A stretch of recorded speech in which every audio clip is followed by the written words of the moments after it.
Hey guys, welcome back to Embrace by Life. I'm your host Lisa, sharing with you my journey along with my husband Frank and our dog Buddy as we move to Spain.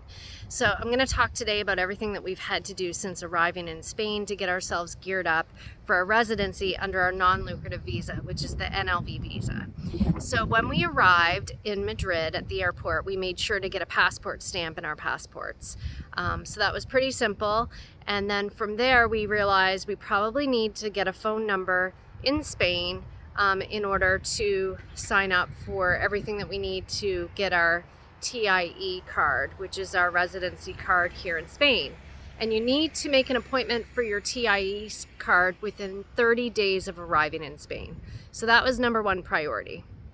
So we started out by first trying to get a phone number in Spain. It's very difficult to sign up with a Spanish mobile phone company for like a monthly billing cycle for a regular phone, because you need to have a bank account established and you need your padrón, which is your official residency paperwork, established. And we're still staying in a temporary residence right now. So in order to get a phone number in Spain, we figured out that we could sign up with Orange and do a pay-as-you-go plan, which is typically for tourists, but they give you an actual SIM card and you put it in your phone and it gives you a phone number in Spain.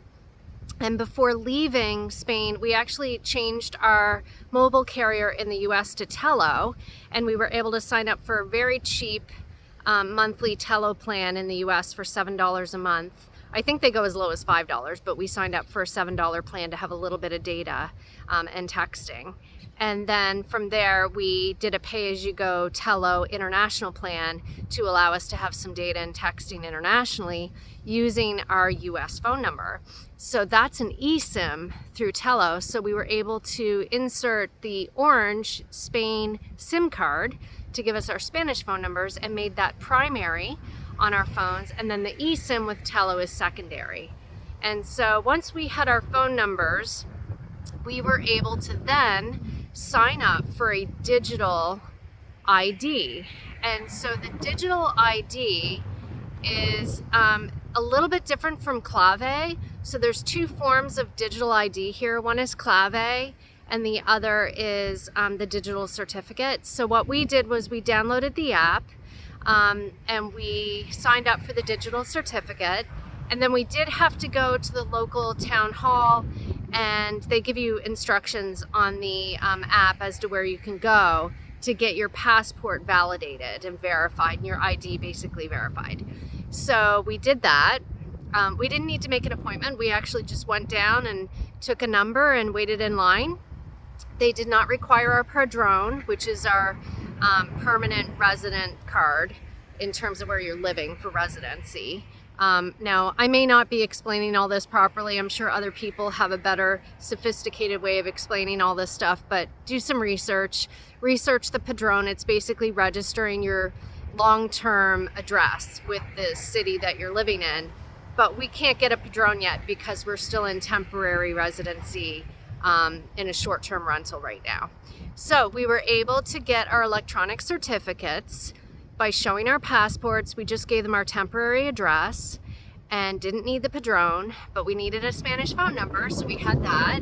And so they verified our passports and who we are and our IDs, and they validated our digital certificate.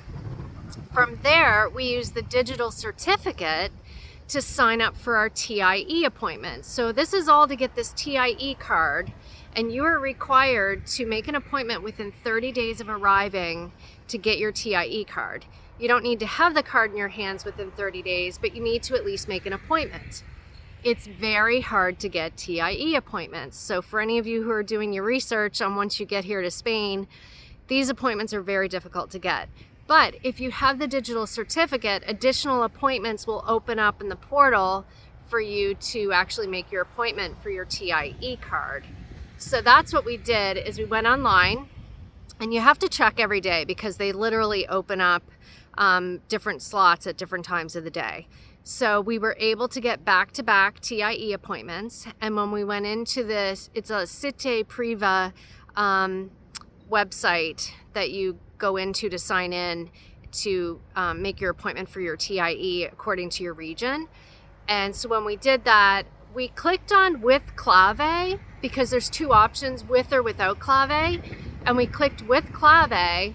And even though we don't have a clave, once you get in there, there's an option for either the actual clave or a digital certificate. So then when you click on digital certificate, it pulls your digital certificate so they know who you are and they validate you, and then all these appointments come up. So happy to chat if anyone needs more explaining on how this whole thing works, or I'll try to post some of the websites here in the comments so that you have the sites that you go to get your digital certificate app, to download that, and then next is to make your TIE appointment. So when we made our TIE appointment, we did not make it here in Benel Medina because they require the Padrone to get your TIE here. And most locations actually require the Padrone. Because we don't have it yet, I did a lot of research and found out Malaga allows you to get your TIE card without your Padrone. So that's what we did. We made our appointment, and we made it for like a week or two out because we needed to get all the paperwork ready for that appointment. So, and I'll share with you in the comments everything that you need for the TIE appointment, but it includes a photograph. There's a couple forms that you need to fill out that are standard forms, and then you need to, as part of that, make a payment. And so we had to go to the bank and make a payment, and because we don't have, or didn't have at the time, a bank account here in Spain, we had to go to 3 or 4 different banks, and then we finally found CaixaBank, which allows you to make that payment using their machines outside. So it actually has a keyboard, so it allowed us to enter in information we needed to pay for the TIE. And it's also known as the TA. So they call it here the TA card, but it's spelled TIE. And so we got our appointment, got our receipt for payment for the TIA card, and then we were all set. And then we went for our TA appointment, and you have to go at your assigned time. We had appointments 15 minutes apart. My husband Frank went in first. He speaks a bit of Spanish and I don't. So he went in first, he got his number and walked in and went to the machine, and it asks you why you're there, and you click on fingerprinting because that's part of the process, is you get your fingerprints done as you're applying. And then he messaged me and said, hey, make sure when you come in, you go to the machine and you get your appointment for your fingerprinting. So I went in and I clicked on that, and then I saw him in there, so I sat beside him. And then he actually went up to somebody and asked them, could I go with him to his appointment? And they said yes. So actually the two of us went together with his number for his appointment. And I followed him, even though I also had gotten a number when I walked in. They said, don't worry about it, just go with him. We handed everything in. They did not need the Padrone, and it all worked out well. So we have 30 days to go back. They said in 30 days we can go back and pick up our TA cards. So we'll be doing that. And so when we found out that CaixaBank was so good at allowing us to get the TA payment done, we decided to walk in there and see if they would give us a non-resident account, which they did. So we signed up with CaixaBank for a non-resident account. So now we actually have a Spanish IBAN. The alternative to that, which we actually did do as well, just as a backup, is we signed up with N26, which is an online bank here in Spain that gives you a Spain IBAN as well. So we have both now, just in case we need it. And then, not sure if I shared before or not, but before we left the US, we had signed up with an account for Wise. So that's always good to have too, is a Wise account. You can transfer money in US dollars, translate it into euros, and then you can move that into N26 or into CaixaBank or anywhere that you need it in a Spain IBAN account. So yeah, that's everything we've done so far. We still need to get our Padrone. I don't know that there's a time frame required for that because we were able to get our TA card without it, but it's on our priority list. We first need to find a long-term residency, a place to live long-term, and get a actual home or apartment to be in long term. So we are in a rental here for another month, and then we have a secondary rental that we're moving into for another month and a half, and hopefully that'll give us time to find something more long term. We have also been trying to buy a car, which has proved very difficult. There's been some holidays here, so the places have been closed. And then I've called a few times to see if we need to make an appointment to see a vehicle, and they're not responding back, and or they don't speak much English. So my husband's trying to reach out to a few dealerships to see if we can figure that out. They're nowhere near where we live. It's about a 20-minute drive away, these big dealerships.